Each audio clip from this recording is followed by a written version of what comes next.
पंडित जवाहरलाल नेहरू याच्यानंतर हिंदुस्थानचे तिसऱ्यांदा पंतप्रधान बनणारे माननीय पंतप्रधान नरेंद्र मोदीजी,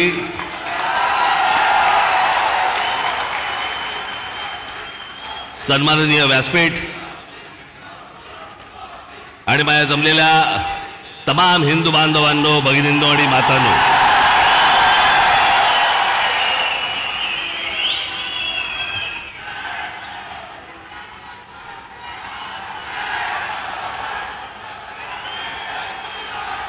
मोदीजी, आपण मुंबईमध्ये याच्या अगोदर अनेकदा आलात, पण बरोबर 21 वर्षानंतर आपण आज शिवतीर्थावरती इथे आलात. मला आजही आठवते त्यावेळेला आपण इथे कमळामधनं बाहेर आला होतात आणि 2014ला आपण कमळ बाहेर काढलं.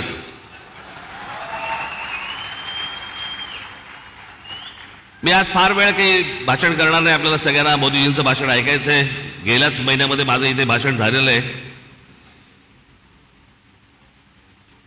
3 टप्प्यामध्ये फक्त बोलणार आहे मी. त्यातला एक टप्पा झालेला आहे. त्याचा पहिला टप्पा होता मोदीजींची पहिली 5 वर्ष. त्या टप्प्यावरती जे बोलायचंय ते 2019 साली बोलून गेलोय.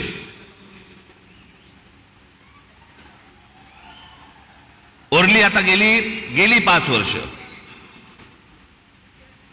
मला असं वाटतं आता देवेंद्रजी, मुख्यमंत्री अजितदादा, इतर सर्वांनी, उद्धव ठाकरे, शरद पवार आणि इतर सर्व माणसांवरती वेळ घालवला. मला असं वाटतं त्यांच्यावरती बोलायची गरज नाही. जे सत्तेतच येणार नाहीये त्यांच्याबद्दल आपण का बोलतो?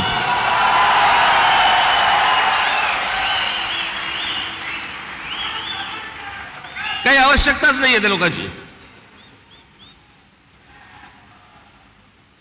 मला असं वाटतं की अनेक अशा योजना ज्या गेल्या 5 वर्षामध्ये झाल्या, मी त्या दिवशी माझ्या सभेमध्ये म्हटलं होतं, टीकेच्या वेळेला टीका, समर्थनाच्या वेळेला समर्थन, प्रशंसेच्या वेळेला प्रशंसा. पण काही गोष्टी अशा आहेत की जे माझ्या आता गेल्या काही सभांमधून मी उद्धृत केल्या की 90च्या दशकामध्ये जे एक प्रकरण घडलं सगळ्यात मोठं, ते म्हणजे बाबरी मशिदीचं. हजारो कारसेवक तिकडे उत्तर प्रदेशमध्ये गेल्यावरती तिथे मुलायम सिंग यादवच्या लोकांनी, पोलिसांनी तिकडे आमच्या कारसेवकांना ठार मारले, शरयू नदीमध्ये प्रेतं फेकून दिली.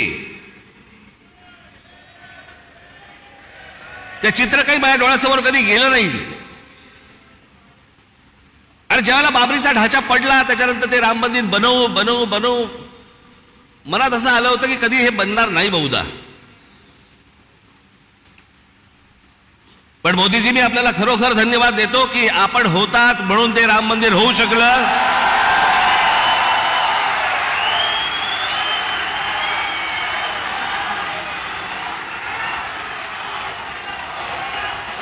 अन्यथा ते झालंच नसतं.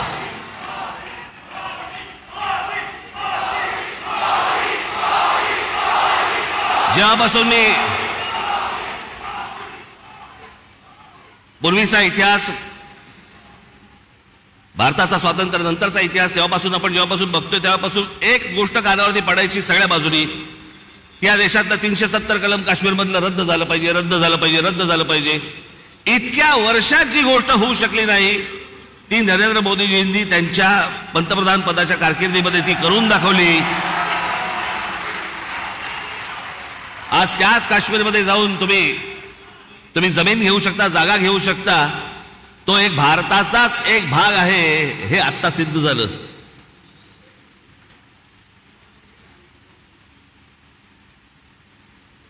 राजीव गांधी ज्या वेळेला पंतप्रधान झाले त्यावेळेला एक मोठी केस झाली होती आणि एक प्रकरण सुप्रीम कोर्टामध्ये होतं आणि सुप्रीम कोर्टाने निकाल हा शाह बानो नावाची एक महिला होत्या त्यांच्या बाजूने लावला होता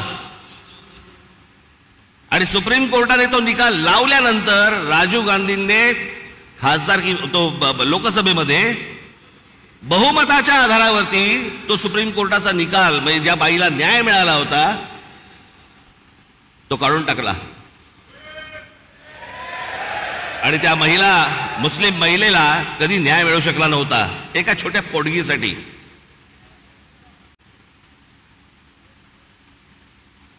पण मोदीजींनी ती एक गोष्ट करून दाखवली की तो ट्रिपल तलाक तलाक तलाक तलाक तो कायदाच रद्द करून टाकला आणि हिंदुस्थानातल्या सगळ्या जेवढ्या मुस्लिम महिला आहेत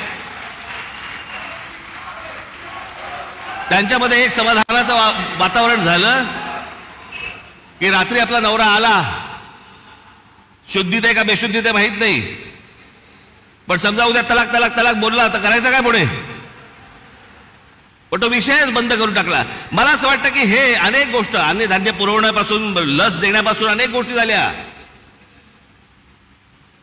पण मी या सगळ्या गोष्टींना सर्वात धाडसी निर्णय मानतो.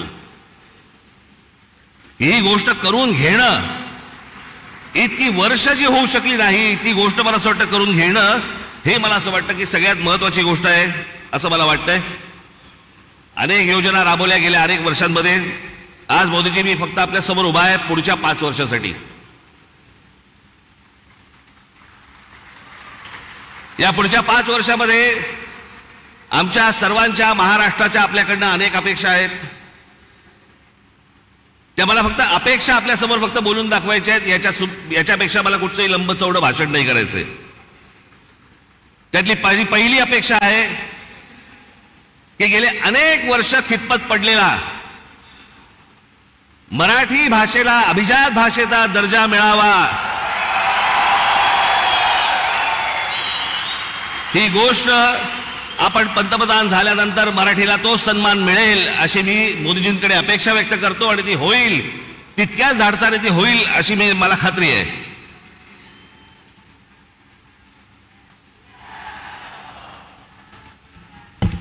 दुसरा विषय, कारण बाकीचे कसं आहे, बाकीच्या सगळ्या गोष्टी महाराष्ट्रामध्ये करण्यासाठी म्हणून आमचे देवेंद्रजी आहेत, एकनाथराव आहेत, अजितदादा आहेत, बाकीचे करतील. पण या देशाच्या अभ्यासक्रमामध्ये या देशावरती साधारणपणे 1000 वर्ष परकीयांनी राज्य केलं, पण त्या 1000 वर्षामधली 125 वर्ष हे मराठा साम्राज्य होतं या संपूर्ण हिंद भूमीवरती. त्या मराठा साम्राज्याचा इतिहास हा शालेय शिक्षणामध्ये मुलांना लहानपणापासून शिकवला जावा की जेणेपासून हा देश कसा उभा राहिला हे या अख्ख्या देशातल्या मुलांना आणि भविष्यातल्या पिढ्यांना कळेल. तिसरी गोष्ट, समुद्रामध्ये शिवछत्रपतींचा पुतळा कधी उभा राहील नाही राहील मला माहिती नाही, पण माझी विनंती आहे की आमच्या शिवछत्रपतींची खरी जर स्मारकं कुठची असतील तर आमच्या शिवछत्रपतींचे गड किल्ले आहेत.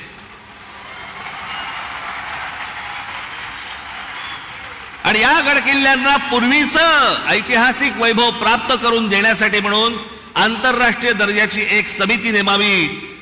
भविष्यातल्या येणाऱ्या पिढ्यांना, या देशातल्या पिढ्यांना कळेल की आमचा राजा कोण होता आणि त्यांनी काय इतिहास गाजवला हे त्या आमच्या गडकिल्ल्यांवरनं कळेल. याच्यासाठी म्हणून आपल्याकडनं गोष्ट व्हावी अशी माझी अपेक्षा आहे.